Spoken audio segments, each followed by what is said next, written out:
पंजाब के रणबीरपुर गांव में रहने वाला गुरप्रीत आहूजा अपनी जिंदगी में कुछ बड़ा करना चाहता था। मैं ना बहुत पैसे कमाना चाहता हूँ, उस जसपाल की तरह लंदन जाकर। अमृतसर के ही एक एजेंट राहुल बस्सी ने उसके पेपर्स बनाए। 8 लाख रुपए एडवांस दिया गया था और बचे हुए पैसे गुरप्रीत के लंदन पहुंचने पर देने थे। मुंबई पहुंचने के बाद गुरप्रीत अपनी पत्नी को फोन करता है और उसे विश्वास दिलाता है कि लंदन पहुंचकर वो उसे नए नंबर का इंतजाम करके फोन करेगा। 12 लाख छोड़िए बस्सी जी, पहले ये बताइए मेरा भाई गुरप्रीत कहाँ है? जब पूरे पैसे देने का टाइम आया तो पूछो गुरप्रीत कहाँ है? सर राहुल बस्सी का फोन स्विच ऑफ आ रहा है। सर ये राहुल बस्सी का ऑफिस, पर ये तो बंद है। संजय को पता चलता है कि एक बलजीत संधू मुंबई से लौट आया है। हालत देख इसकी, पुत्र मार खा के आया है। तीसरे यात्री समर विर्क के साथ भी ऐसा ही हुआ था। तू क्यों वापस आ गया और कहाँ से वापस आया है? ये क्या बताएगा पुत्र, इसको छुड़ाने वास्ते मुझे गड्डी बेचकर 3 लाख चुटाने पड़े। राहुल बस्सी को 10 लाख रुपए दे दी। मुंबई से लंदन की टिकट निकलवाने वाले गुलाम को पुलिस पकड़ लेती है। तब मैं सिर्फ टिकट बुक करता हूँ, वो भी ऑनलाइन। इससे पुलिस को समझ में आता है कि ये कोई बड़ा गिरोह है। क्या ये इलीगल इमिग्रेशन और तस्करी का कोई इंटरनेशनल रैकेट था? गिरोह का सरगना देश के अलग अलग शहरों में फैले अपने काम को रोक देता है। राहुल बस्सी अपने वकील दिलीप प्रधान के जरिए आत्मसमर्पण कर देता है। अब आगे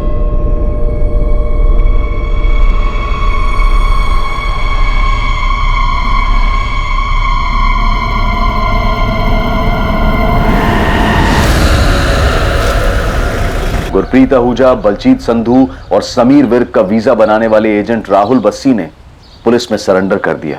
भाभी, राहुल बस्सी पुलिस के हाथ लग गया है। मैं जा रहा हूँ, तुरंत आपको फोन करूंगा।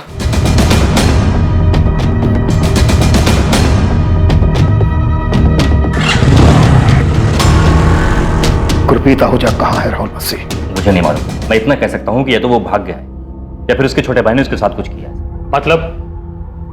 तू ये मत सोचना कि तूने वकील के थ्रू सरेंडर किया है तो तेरी खातिरदारी में हम कोई कसर छोड़ देंगे। आपको जैसी खातिरदारी करना है करिए सर। मैं तो आपको सामने से यही बताने आया था कि जैसे बलजीत और समर को छोड़ा गया था वैसे गुरप्रीत को भी छोड़ दिया। बलजीत और समर को पैसे लेने के बाद छोड़ा था, गुरप्रीत को ऐसे ही छोड़ दिया? सर मुझे यही बताया गया कि गुरप्रीत पैसे देने को तैयार नहीं, इसलिए उसे छोड़ दिया। किसने बताया था? इन तीनों को मुंबई रिसीव करने कौन आया था? रखा कहाँ था इन तीनों को? सर मुझे ये सब नहीं पता सर मेरा काम है वीजा और पासपोर्ट बनाना और मैंने वही किया सर। तो मुंबई ये अपने खर्चे से जाते हैं और मुंबई के आगे की पार्टी ने आके लंदन भेजती है। लंदन? वीजा फेक, सब कुछ फेक। वो चल क्या रहा था ये राहुल? सर 28 तारीख को बलजीत और समर को छोड़ने के बाद मुझे यही बताया गया था कि गुरप्रीत पैसा देना नहीं चाहता है, क्या वो अपने भाई से बात करना चाहता है ना बीवी से, इसलिए तो छोड़ दिया था। बात कर, बोल अपने घर वालों को कि जान बचानी है ना तो 12 लाख रुपए दे, वरना ना यहीं सड़ेगा तू। नहीं बात करूंगा। जब तक मैं लंदन नहीं पहुंच जाता एक फुटी कौड़ी नहीं मिलेगी तुम लोगों को। लंदन तू तब पहुंचेगा जब हमारे हाथ में पूरे पैसे मिलेंगे, पूरे 12 लाख, समझा? वो पैसे मेरे खेत बेच के, मेरे बीवी बच्चे, मेरे भाई के सपने बेच के मैंने वो पैसे इकट्ठा किए।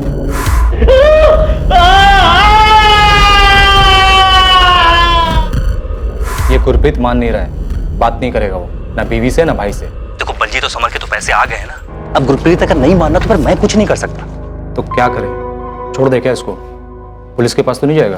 अरे उसके भाई और उसकी बीवी तो पहले ही पुलिस के पास जा चुके हैं, मेरी मानो तो छोड़ दो उसे। ठीक है सर मैं मानता हूं कि ये बहुत बड़ा रैकेट है, लेकिन गुरप्रीत के चक्कर में इतना बड़ा बखेड़ा खड़ा हो चुका था कि बाकी का पैसा लिए बगैर हमने उसे छोड़ दिया। सर वो यहां अमृतसर तक पहुंचा था।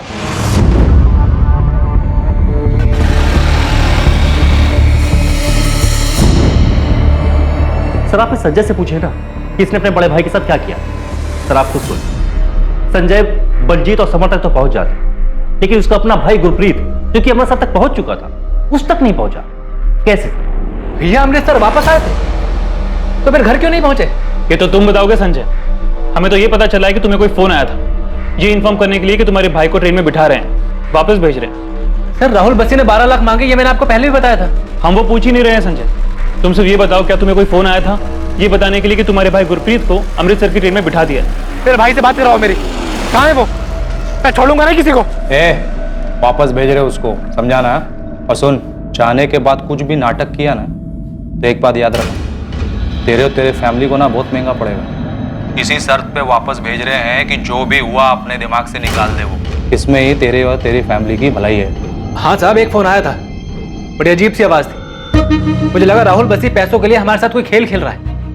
पर साहब जिसका भी फोन था, ना तो उसने किसी ट्रेन का जिक्र किया और ना ही भैया को अमृतसर भेजने के बारे में बात की। यानी कॉल आया था तो तुमने हमें बताया क्यों नहीं? ये बात हमें राहुल बस्सी से क्यों पता चली? साहब आप कहाँ चोर उचक्के फरेबी की बातों पर भरोसा कर रहे हैं? मैं यहाँ आया ये सोचकर कि अगर राहुल बस्सी कुछ नहीं बोलेगा तो आप उसको तोड़ेंगे, मेरे भाई के बारे में कुछ तो पता लगाएंगे। पर आप तो उल्टा मुझे से सवाल कर रहे हैं। साहब अगर मेरा भाई वापस आ गया होता तो क्या मैं यूं पुलिस स्टेशन के चक्कर लगाता रहता?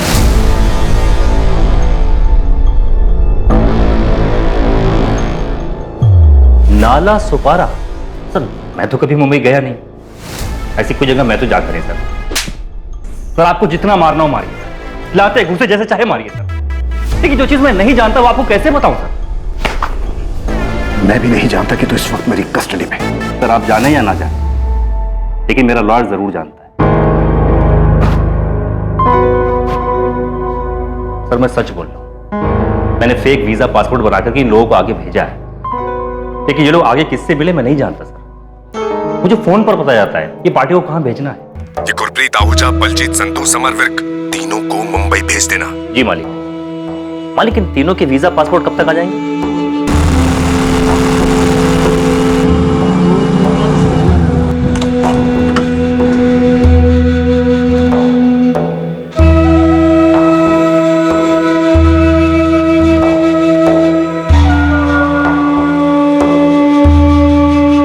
सर वीजा और पासपोर्ट की डिलीवरी देने वाला हर बार नया होता और हमारा यही कोड कि कभी नाम मत पूछो, कभी नहीं। पैसों की डिलीवरी का भी यही सिस्टम है सर। मेरा कमीशन होता है 20%, बाकी का 80% हमें आगे भेजना होता है। पैसों की डिलीवरी कब देनी है यह हमें मालिक फोन करके बताता है। तो ये सारा काम हाईवे वाले ढाबे पर होता है, गुड्डू द ढाबा।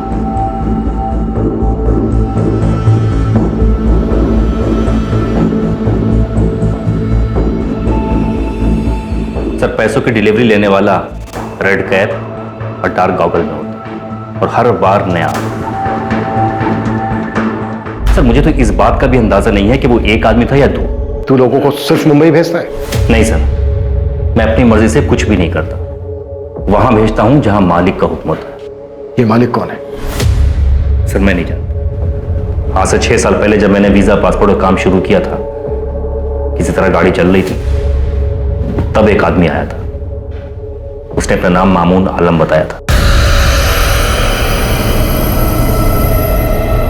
जी मेरे को समझा नहीं आपकी बात। वही तो समझा रहा हूं, ये कोई वीजा पासपोर्ट का खेल नहीं है, ये इमिग्रेशन का शतरंज है। इस देश में ऐसे बहुत से लोग हैं जो खूब सारा पैसा कमाना चाहते और एक आलीशान जिंदगी जीना चाहते हैं, लेकिन उनको ऐसा लगता है कि इस देश में ऐसा शायद मुमकिन नहीं, इसलिए वो अब्रॉड जाकर सेटल होना चाहते हैं।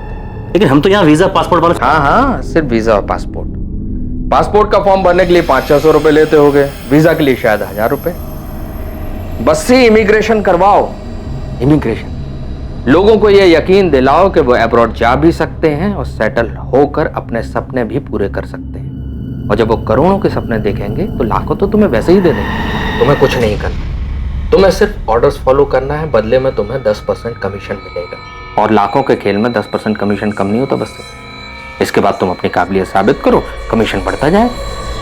हाँ, पूरे ऑपरेशन में एक कोड है, सीक्रेसी कभी भी किसी भी कीमत पे नहीं जानी चाहिए, बदले में तुम्हें मिलेगा बहुत सारा पैसा। वो पहली और आखिरी मुलाकात थी, लेकिन हाँ मैंने उसका काम शुरू कर दिया, और जैसा उसने कहा मैंने इस काम से बहुत पैसा कमाया। कमाया नहीं, ठगा, फेक पासपोर्ट और फेक वीजा बनाकर। अब ये बोल, पिछले 6 साल में तूने कितने लोगों को चूना लगाया? सर हिसाब किताब कौन याद रखता है? ये सब कुछ उस गुरप्रीत की वजह से हुआ, ये सारा बखेड़ा उसी ने खड़ा किया है सर। मैं आपको भी बता रहा हूं, बहुत लेट हो आप, रैकेट का कुछ नहीं मिलेगा। अब तक तो सब कुछ जल गया होगा, सब कुछ। सब कुछ जला दे, कुछ मत छोड़ना। एक छोटा सा कागज भी नहीं बचना चाहिए। ये रायता तूने फैलाया बस्सी, अब जल्दी समेट। कोई निशान, कोई सबूत नहीं छूटना चाहिए। कुछ नहीं बचा है सर, सच बोल रहा हूं। बहुत खतरनाक लोग हैं वो, मुझे भी मार सकते हैं। इसीलिए सामने से आकर के बता रहा हूं कि मैं एक नाम के अलावा और कुछ नहीं जानता, और वो नाम है मामून आलम। साहब पूरी टीम लगी है नाला सोपारे में, लेकिन जो कोठी आप ढूंढ रहे हैं उसके बारे में और कुछ पता चलता तो काम आसानी से हो जाता साहब। अभी तो इतना ही पता है शिवा कि किसी सुनसान जगह पर कोई अकेली कोठी है। एक शिवा, जिन दो लोगों ने इस कोठी के बारे में हमें बताया है, वो लोग पहली बार मुंबई आए और उन लोगों ने पहली बार उस कोठी को देखा था। उन्हें तो ये तक नहीं पता था कि उन्हें इस जगह पे पकड़ के रखा जाएगा। शिवा, अभी जितनी भी इंफॉर्मेशन है उसी से काम चला, और जितनी अकेली बनी कोठी है सबको छाटो। अभी एक और नाम मिला है, मामून आलम। शायद ये इन सब का बाप हो। ये लोग मालिक बोलते हैं इसको। ये दोनों नाम ध्यान में रखो और पूरा नाला सुपारा छान मारो, मिल जाएगा। जी गुरप्रीत जी संजय के बड़े भाई हैं, बहुत प्यार है दोनों में। पर आप ऐसा क्यों पूछ रहे हैं? आपके देवर संजय ने कुछ बताया कि गुरप्रीत को छोड़ दिया है, ऐसा कोई फोन आया था? जी नहीं, 12 लाख मांग रहे ये बताया था। गुरप्रीत को छोड़ दिया ऐसा कोई फोन आता तो संजय मुझे क्यों नहीं बताता? इसीलिए तो हम आपसे पूछ रहे हैं। आपके देवर और आपके पति के बीच कोई मनमुटाव की भनक थी आपको? ऐसा कुछ था उनके बीच?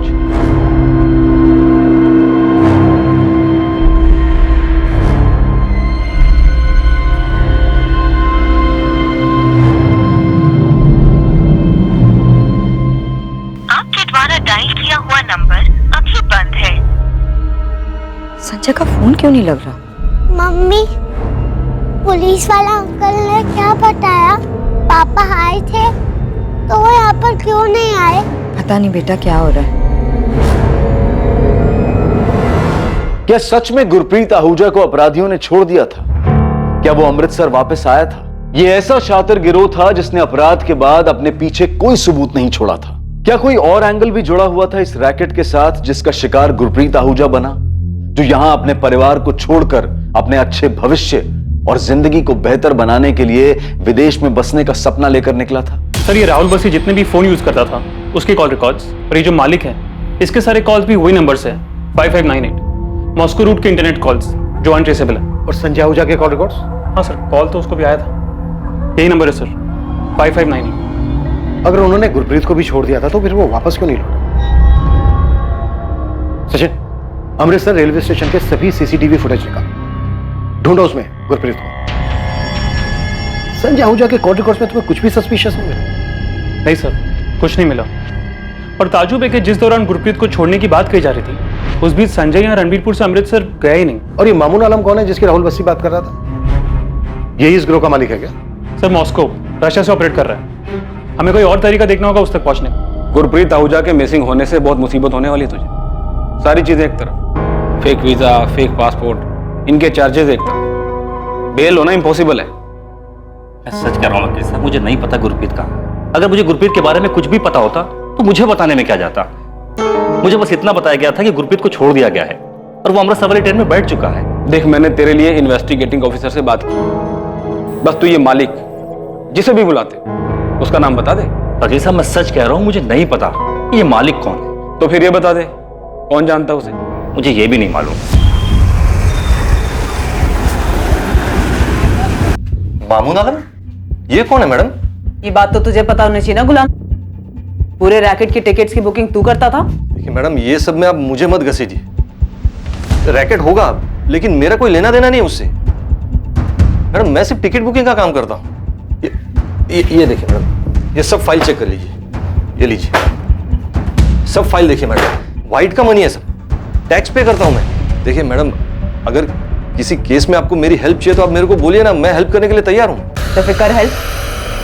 बता मालिक कौन है? गुरप्रीत, समर और बलजीत, इन तीनों से मुंबई में कौन मिला था? और इन तीनों को नाला सपारे में कहाँ रखा गया था? मैडम, जिन तीन लोगों की आप बात कर रही है, मैं कभी उनसे मिला भी नहीं हूँ। मुझे नहीं पता उनको कौन लेकर गया, कहाँ रखा। मैडम, राहुल बस्सी को भी मैं इसलिए जानता हूँ क्योंकि वो मुझसे टिकट बुक करवाता है। आप चेक कर लीजिए सब मैडम। मामून आलम का तो नाम भी नहीं सुना मैंने कभी। और ये मालिक कौन है मुझे नहीं पता। मामून आलम? हाँ जानता हूँ, सुना इसके बारे में। ये मामून आलम ने यहाँ एक कोठी उठाया भाड़े पर। कहा श्रीधर? हम ये कोठी और मामून आलम दोनों को ढूंढ रहे हैं। वो राजोड़ी पे जाने वाला रास्ता है ना, हाँ। उधर ही पे। ये कुछ अफजल काड़ेकर नाम है उन्होंने। अफजल काड़ेकर? जरा नंबर देना इस अफजल काड़ेकर। तो एक कोठी मिली है, शायद ये वही है। और मामून आलम का भी पता चला है सर, कोठी उसी ने रेंट पे ली है। और ये कोठी का ओनर कोई अफजल काडेकर है। सब लोग वहीं जा रहे हैं। अफजल काडेकर के पास मामून आलम की डिटेल तो होगी। ये मामून आलम ही मालिक है या फिर ये जानता है कि मालिक कौन है? अगर मामून आलम मालिक नहीं है तो यही हमें मालिक तक पहुंचाएगा। हम यहाँ पर बलजीत और समर से उन लोगों के स्केचेस बनवा रहे हैं जिनसे वो मुंबई में मिले थे। कुछ याद नहीं है सर, बहुत मारा था उन लोगों ने, डर से सब कुछ भूल चुका हूँ। सर अगर मैं बताने की कोशिश भी करूं तो पता नहीं कितना सही होगा। समर, बलजीत, जो बता सकते हो बताओ। तुम्हारी किस्मत अच्छी थी। पर गुरप्रीत के बारे में सोचो, उसकी वाइफ, उसके छोटे बच्चों का सोचो। संजय तुमने मुझे बताया क्यों नहीं? आप भी मुझ पर शक कर रहे हैं भाभी? तो क्यों नहीं बताया कि उनका फोन आया था कि गुरप्रीत जी को छोड़ दिया है? भाभी मैं खुद बहुत परेशान था, बलजीत और समर को ढूंढने में लगा हुआ था। मैं जानता था भाभी कि वो लोग झूठ बोल रहे हैं। अगर उन्होंने सच में भैया को छोड़ा होता तो यहाँ नहीं आते। भाभी आपको बताना मेरे दिमाग से निकल गया, कैसे निकल गया मैं खुद नहीं जानता। भाभी ये राहुल बस्सी की कोई चाल है। कल पुलिस भी सारा दिन यही सवाल पूछ रही थी मुझसे कि 12 लाख रुपए के लिए मैंने अपने भाई को कैसे मारा है। अभी पुलिस का तो काम है शक करना, कम से कम आप तो मुझ पर शक मत कीजिए। भैया के लिए मैंने अपने हिस्से के खेत बेच दिए थे भाभी। अगर मुझे सच में पता होता कि भैया वापस आ रहे हैं तो क्या मैं आपको नहीं बताता?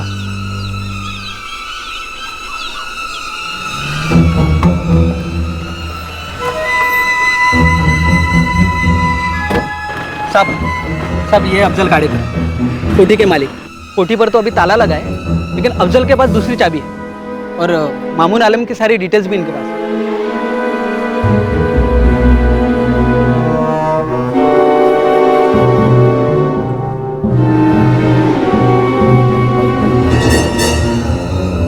बलजीत, समर, देखो यही वो मुंबई वाली कोठी।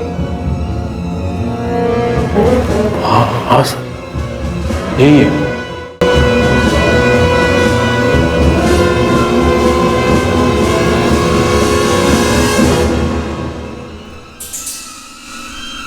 वो कोठी मिल गई है सर, मुंबई के पास नाला सोपारा एरिया में, और मामून आलम तक भी हम जल्दी पहुंच जाएंगे। सर अब तक के हिसाब से यही लग रहा है कि मामून आलम ही इस रैकेट का बॉस है, और अगर हमारा अंदाजा गलत भी है तो उसके जरिए हम उस मालिक तक पहुंच सकते हैं। गुरप्रीत आहूजा की कोई लीड?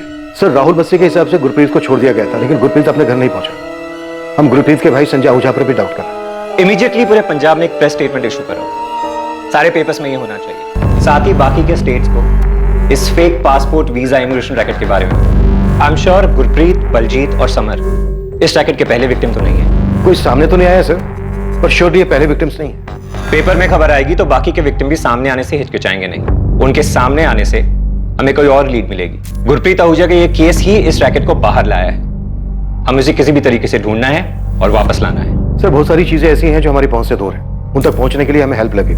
वो IP address, Moscow Russia route से सर। पूरी डिटेल्स दो मुझे, मैं देखता हूँ। यूक्रेनियन माफिया भी इन्वॉल्व है? सर अभी तक कोई ठोस उनके खिलाफ मिला तो नहीं।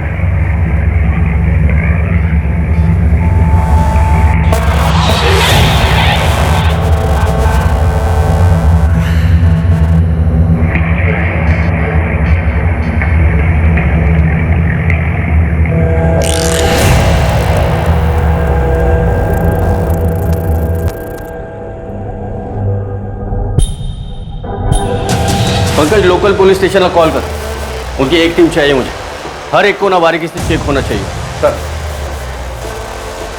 ये रहा एग्रीमेंट, इसमें मामून आलम का फोटो भी है। ये एग्रीमेंट दिसंबर 2019 तक का है, लेकिन सर मैं सच कहता हूँ मुझे तो आप लोगों से पता चला यहाँ क्या हो रहा है। लेकिन इस पर जो नंबर है मामून आलम का, वो तो स्विच ऑफ आ रहा है अफजल भाई। हाँ मैंने भी ट्राई किया था, लेकिन फोन बंद है उसका। इसमें उसका मीरा रोड वाला एड्रेस भी है, आप वहां से पता कर सकते हैं। उसने ये कोठी भाड़े पर क्यों लिया था? पता नहीं क्यों, लेकिन सर महीने का 1.5 लाख रुपए किराया दे रहा था वो, इसलिए पूछा नहीं। गोविंद सर, बलजीत और समर ने भी कंफर्म किया कि उन दोनों को यही रखा गया था। ठीक है, यहाँ के सर्च के बाद मामून आलम को उठा दे, बस वो पहले ही भागा ना हो।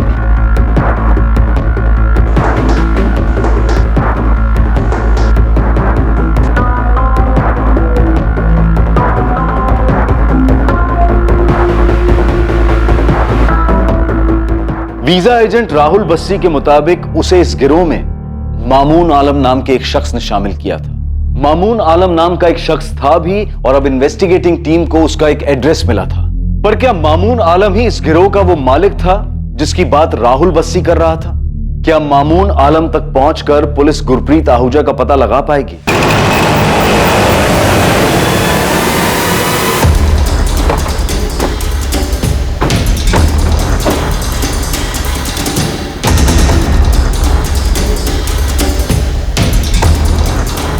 भंगार वाला भंगार।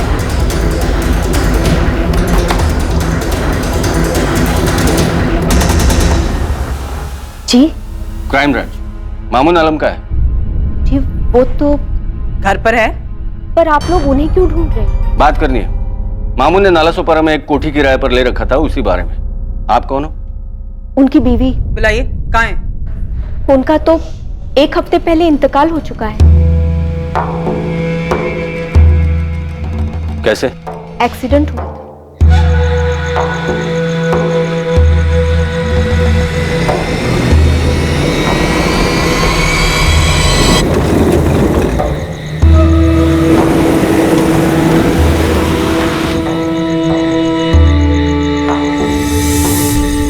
खाना खाकर टहलने निकले थे, फिर खबर आई कि कार से एक्सीडेंट हुआ है।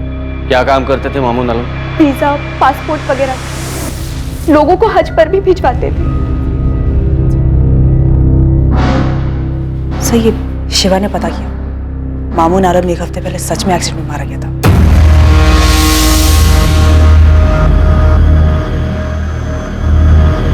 साहब, मामून का वीजा पासपोर्ट वाला ऑफिस पूरा खाली।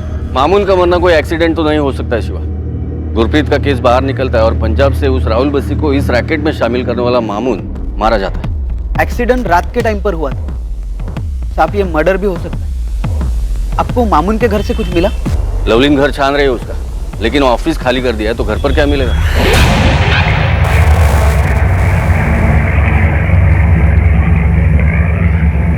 साहब, मामून मालिक ना भी हो तो भी इस रैकेट में कोई बड़ी पोजीशन देख रहा है। बंदा खुद 1 BHK में रहता है और नालासोपारा में 1.5 लाख की कोठी किराए पर ले रखी है। पता कर शिवा, इसके आगे पीछे की गाड़ी कौन है, जल्दी बता।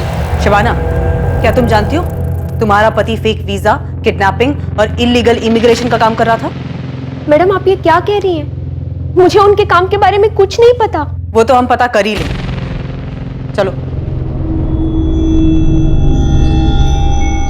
Madam, 1 second. एक सूटकेस है, ये अपने ऑफिस से लाए थे एक्सीडेंट के 1 दिन पहले। कहाँ है वो सूटकेस? आइए।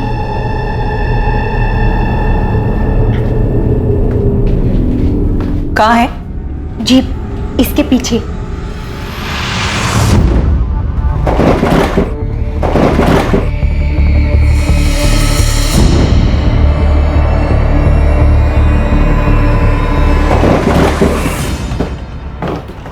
ये क्या कर रहे हैं आप? क्या है इस बैग में? पैसे? उससे भी कहीं ज्यादा कीमती है। ये समझ लो मेरी जिंदगी और मौत बंद है इसमें। ये क्या बोल रहे हैं आप? एक चीज का ध्यान रखना, इसके बारे में कभी किसी से कोई जिक्र नहीं करना, चाहे कोई भी हो। चाबियां इनके पास ही होती थी। शबाना, जब मामू ने इसे रखा था तब किसी के बारे में बताया था? किसी गुरप्रीत आहूजा के बारे में? नहीं, इन्होंने ऐसा कुछ नहीं बताया।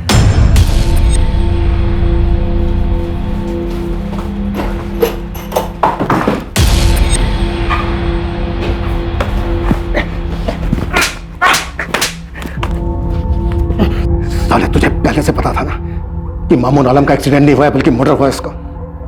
अब बोल, तेरा वो मालिक कौन है और गुरप्रीत के साथ क्या किया तुम लोगों ने? उसको भी मार डाला। आखिरी मौका दे रहा हूं तुझे, बोल दे।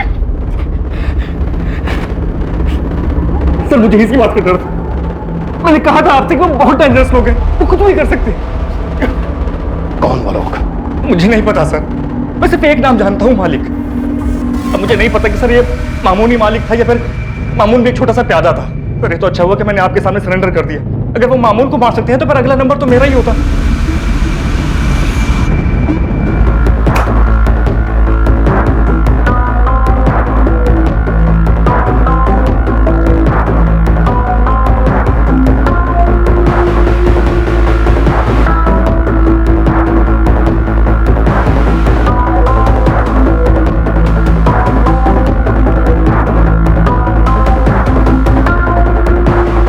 सभी पासपोर्ट फेक होगा। वीजा भी लगा है, यूके का है ये भी फेक होगा। 200 पासपोर्ट और वीजा? यस सर, सभी फेक हैं, अलग अलग सिटीज के। सर अगला नंबर इन्हीं लोगों का हो सकता था जिन्हें पासपोर्ट और वीजा भेजना बाकी था। गुरप्रीत के केस ने इनका खेल जो बिगाड़ दिया। सर ये फेक पासपोर्ट और वीजा ये प्रिंट कराने का काम मामून आलम का लगता है। कोई लैपटॉप या कोई और सेटअप मिला? नहीं सर, कागज का एक छोटा सा टुकड़ा तक नहीं मिला। वो सूटकेस भी हमें मामून आलम की बीवी नहीं दिया। ये कोई बड़ा रैकेट है लवलीन, बहुत बड़ा।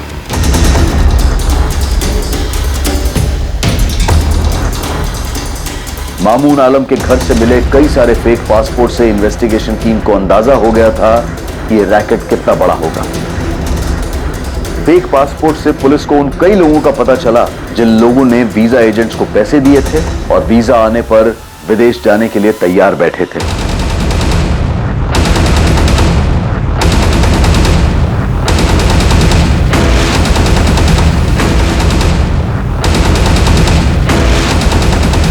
बहुत सारे शहरों में बहुत सारी टीम्स बनाई जो वहां फैले इस रैकेट के एजेंट्स का पता लगाकर ठगे जाने वाले लोगों से कांटेक्ट कर सके। मैंने उनके साथ कुछ कर दिया? नहीं संजय, इसमें कोई शक नहीं है कि तुम्हारा भाई वापस नहीं लौटा था। हमें इस रैकेट से जुड़े एक आदमी के बारे में पता चला था, लेकिन बदकिस्मती यह रही कि उस तक पहुंचने से पहले ही उसकी मौत हो चुकी थी। हम पूरी कोशिश कर रहे हैं उन आदमियों तक पहुंचने की जिन्होंने तुम्हारे भाई को पकड़ के रखा था। या फिर क्या साहब? संजय, हमारी पूरी कोशिश है कि कोई और हमें मिले या ना मिले, हम तुम्हारे भाई को ढूंढकर सही सलामत वापस ले आए। मैं खुद मुंबई जा रहा हूं। यह केस अब बहुत बड़ा हो चुका है संजय।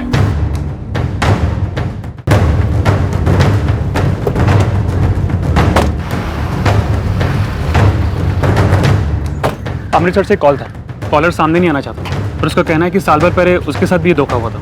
एजेंट कौन था? राहुल बस्सी? जी सर, कॉलर अपना नाम नहीं बताना चाहता, पर उसने बताया कि उसे अमेरिका जाना था। एडवांस में 3 लाख दिए थे और 5 लाख बैलेंस थे। बस्सी ने उसे कोलकाता भेजा था।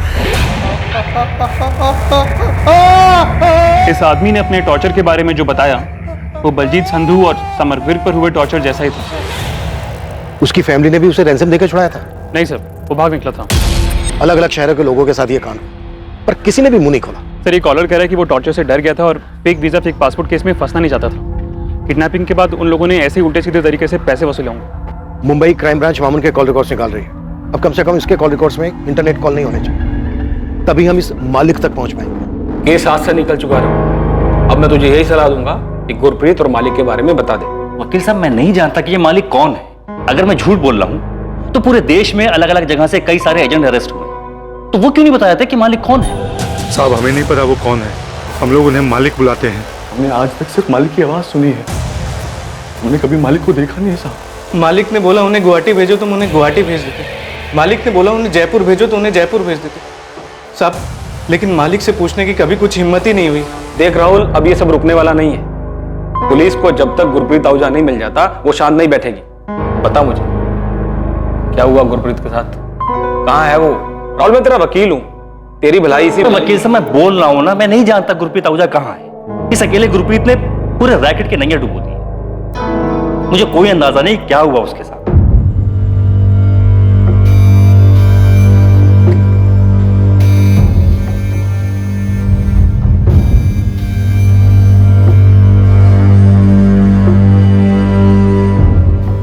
गुरप्रीत जी की मुझे लंदन जाने की जिद समझ ही नहीं आई, और अब तो 1 महीना हो गया है संजय। भाभी, आप उम्मीद मत छोड़िए। बच्चे आपका मुंह देखकर आंसू रोके हुए। पुलिस पूरी मुंबई छान रही है भैया को ढूंढने के लिए,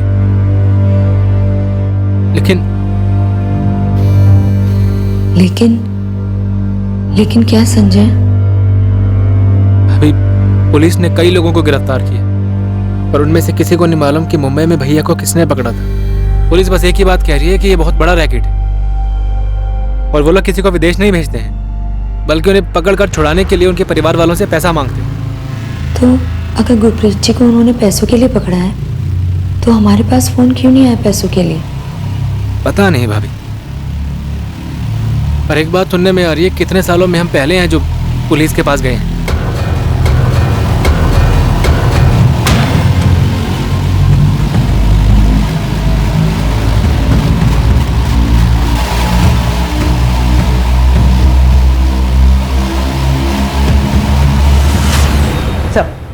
मामून आलम के फोन में ज्यादातर इनकमिंग कॉल्स इंटरनेट कॉल्स ही हैं और आउटगोइंग कॉल्स भी इंटरनेट कॉल्स हैं। कॉल रिकॉर्ड्स में एक भी नंबर ट्रेसेबल नहीं है। 2 नंबर है सर। ये दोनों नंबर फिलहाल स्विच ऑफ है। इन दोनों नंबर पे मई मंथ में बात हुई है। गुरप्रीत, बलजीत और समर, इन तीनों के मुंबई पहुंचने से पहले तक की डेट यानी 8 मई तक के कॉल रिकॉर्ड मंगाए इन दोनों नंबर के, जो कल तक आ जाएंगे। गोविंद, कोठी से कुछ मिला? टीम ने हर कोना बहुत बारीकी से चेक किया है अमनदीप, कुछ डाउटफुल नहीं मिला। हर कोना देख लिया, फर्श, दीवारें, और ऐसा भी नहीं लग रहा है कि कहीं कुछ दफन है।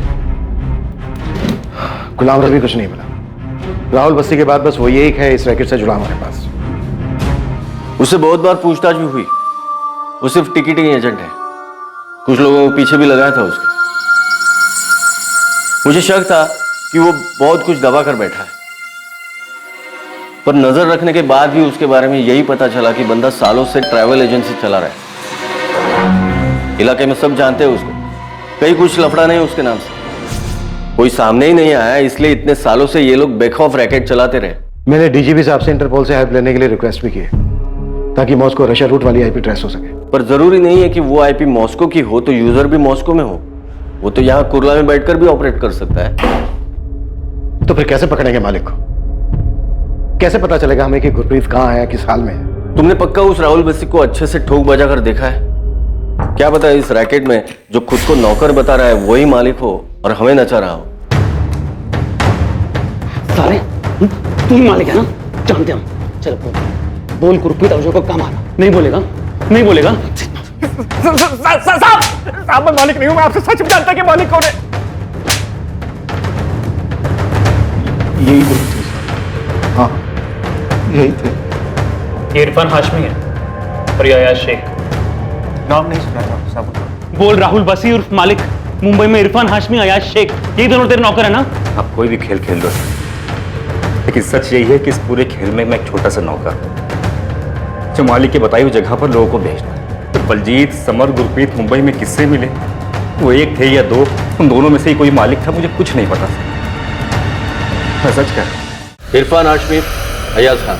सर मैंने इन लोगों के नाम तक नहीं सुने, और सब आप लोगों ने भी ना कांस्टेबल भेज भेजकर मेरा नाम भी खराब कर दिया है। कभी भी उठाकर आप क्राइम ब्रांच लेकर आते हो, पूरा धंधा चौपट हो गया साहब मेरा। दे गुलाम, सच बता दे, कोई कुछ नहीं करेगा। हमें बस गुरप्रीत और वो मालिक चाहिए। अब मैं कितनी बार आपको बोल चुका हूं, मैं नहीं पहचानता कोई गुरप्रीत आहूजा को, नहीं पता मेरे को इरफान हाशमी कौन है, ये अयाज खान कौन है साहब। और ये बार बार आप जो मालिक का नाम ले रहे हैं, मुझे नहीं पता कौन है वो, इंसान है कुछ और है। अब तक जितने भी फ्रॉड एजेंट्स पकड़े गए, उन लोगों ने जितनों को ठगा, पैसे लिए, उन सब लोगों के पासपोर्ट और वीजा फर्जी है। उन सब की टिकटिंग तुम्हारे यहां से ही हुई है। अब मेरा धंधा है टिकट बुकिंग का, कोई भी मेरे पास आएगा टिकट बुक करने के लिए, मैं टिकट बुक करूंगा ना। मैं एक अफसर थोड़ी हूं कि पूछते रहूंगा उनको, इंक्वायरी करते रहूंगा कि वो असली है या फर्जी है। बैठ। ये जो इतना बड़ा रैकेट चल रहा है पूरे देश में, ये सबके सब एजेंट तेरे से टिकट्स क्यों करवाते हैं, और वो सारे टिकट्स कैंसिल भी हो जाते हैं? ये फर्जी टिकट के अलावा मैंने बहुत सारी टिकट बुक की, अब चेक कर लीजिए साहब। अब मेरे को एक बात बताइए, ये इतना बड़ा रैकेट है, इतना सालों से चल रहा है, ये आपकी पकड़ में अब आ रहा है। अब मैं तो एक मामूली बुकिंग एजेंट हूं, मुझे कैसे पता चलेगा कोई मेरे से क्यों टिकट बुक करवा रहा है, क्यों कैंसिल करवा रहा है?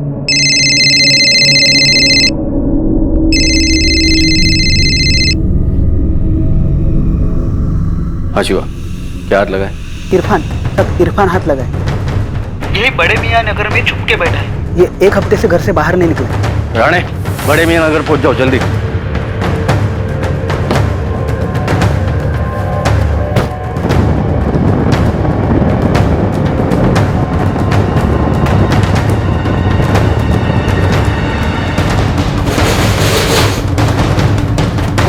सब यही है, अंदर ही बैठा है। जोला। हाँ।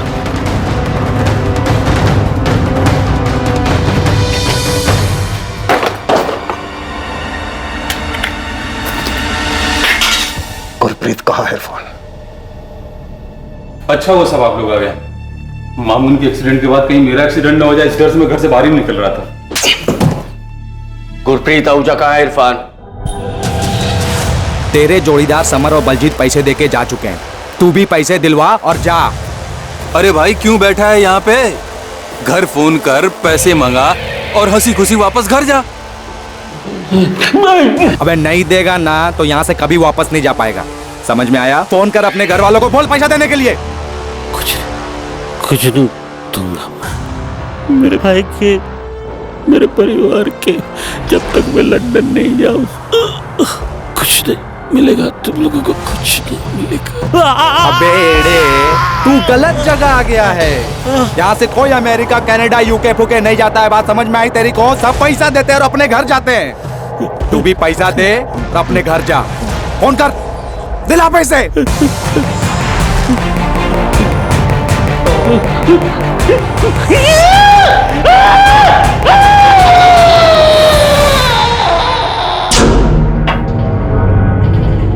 बैल है साला, एकदम अड़ियल।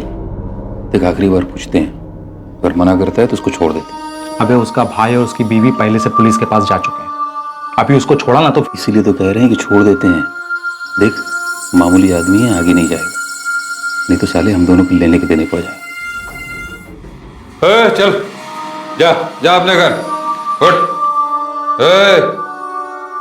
ये तो उठ ही नहीं रहा है। हेलो, अबे इरफान, ये तो मर गया बे।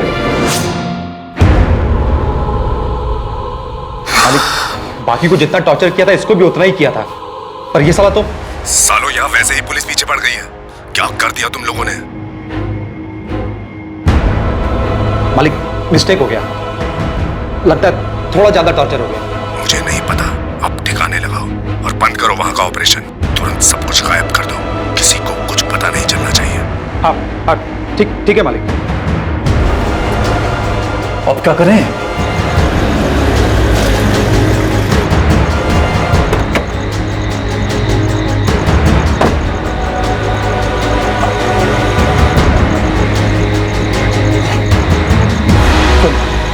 कपड़े वपड़े सब निकाल दे, तब जा, कुछ मिलना नहीं चाहिए। उधर साइड में ले।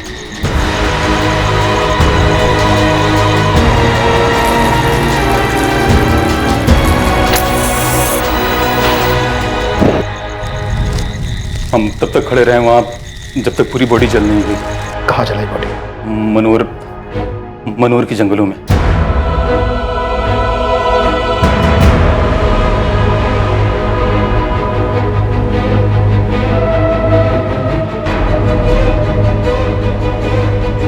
वहीं पास के गांव वालों से हमें पता चला था, मनोर के जंगल में स्केलेटन के टुकड़े मिले थे हमें। शिरीष बोन्स प्रिजर्व तो किया है ना? जी सर, बिल्कुल किए हैं।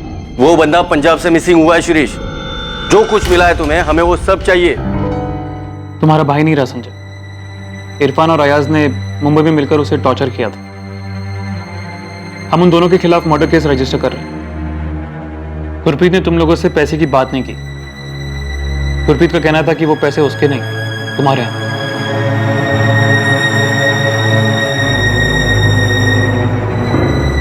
बेटा, पापा यहाँ वापस आए नहीं थे। मुंबई में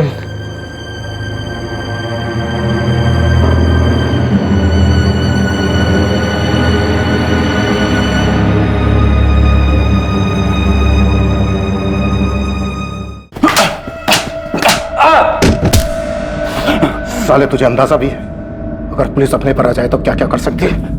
सब मामून के एक्सीडेंट के बाद में वैसे ही डरा हुआ हूँ। मुझे ही नहीं मालूम कि मालिक कौन है। अयाज ही बात करता था साहब, पर पता नहीं उसे भी मालूम है कि नहीं मालिक कौन है। कौन से नंबर पे बात करता था? वो भी अयाज ही जानता है साहब। मेरा तो मालिक वही था, पर साहब उसके ऊपर, सबके ऊपर कोई मालिक है, पर साहब पता नहीं वो कौन है, कहाँ रहता है। अयाज कहाँ है? साहब वो तो सूरत भाग गया। पता नहीं अभी कहाँ है, जिंदा है कि नहीं है, कुछ नहीं मालूम। सब कोई बात नहीं।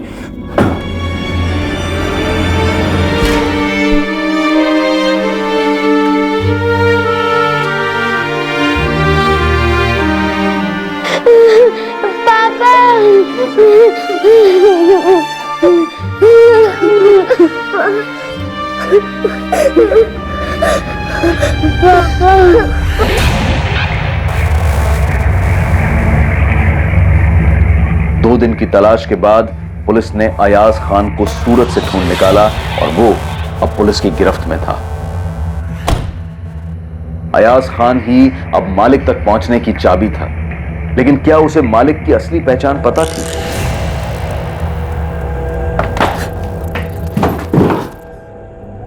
मैंने अरस नहीं दिखाया था तो मुंबई ट्रांजिट का सवाल ही नहीं। तब मैं तो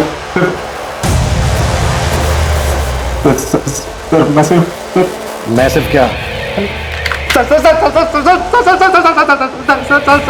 जल्दी बोल, टाइम नहीं है मेरे पास। गुलाम वही मालिक है, ये पूरा रैकेट वही चलाता है सर। वो खाली टिकट नहीं बेचता है, वो ये सबकी सेटिंग वही करता है।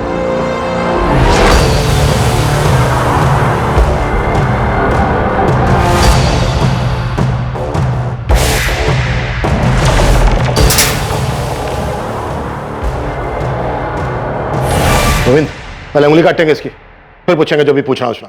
दर्द होगा तो जुबान खुलेगी, नहीं तो वो भी काट लेंगे। पवार, सामान क्यों मेरे? अरे सब सब सब आप पूछे ना जो पूछना है। मालिक तो ही है। हाँ सब मैं ही हूँ मालिक। सब वो गलती हो गई, हाइया से गलती हो गई साहब, वरना आज तक किसी की जान नहीं गई। तेरी जान भी नहीं जाएगी। अमनदीप शुरू करे। हाँ सब नहीं सब मैं सब सच बताता हूँ ना साहब, सब बताता हूँ साहब। देखिए साहब, हमारा किसी को मारने का इरादा नहीं था साहब, हमें सिर्फ पैसों से मतलब था। ये लोगों ने बहुत पैसे कमा के दिए हैं साहब, मैंने बहुत पैसे बनाए साहब,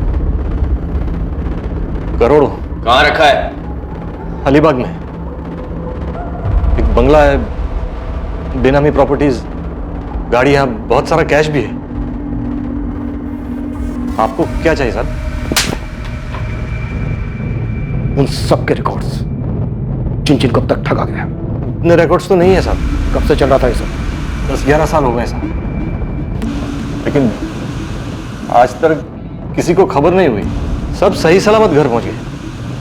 अब ये पहली बार है कि गुरप्रीत आहूजा को अपनी जान गंवानी पड़ी साहब। सिमरन जी, डीएनए रिपोर्ट आई है, आपके पति की अस्थियां आपको मिल जाएंगी।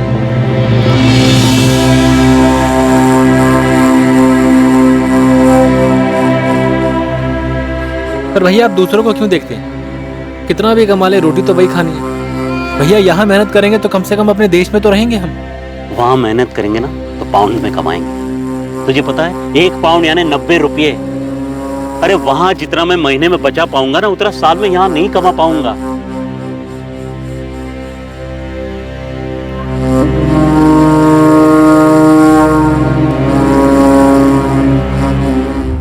आरोपियों पर आईपीसी की धारा 302 हत्या के लिए, धारा 342 गलत तरीके से बंधक बनाकर रखने के लिए और धारा 406 विश्वास का आपराधिक हनन करने के चार्जेस लगे हैं। गुरप्रीत आहूजा का इस तरह अपनी जान गंवा देना बेहद अफसोसजनक है। डॉक्यूमेंट्स बनाने और बनवाने के लिए बहुत सारे सही माध्यम मौजूद हैं, खासकर यात्रा से जुड़े डॉक्यूमेंट्स जैसे कि पासपोर्ट और वीजा के लिए।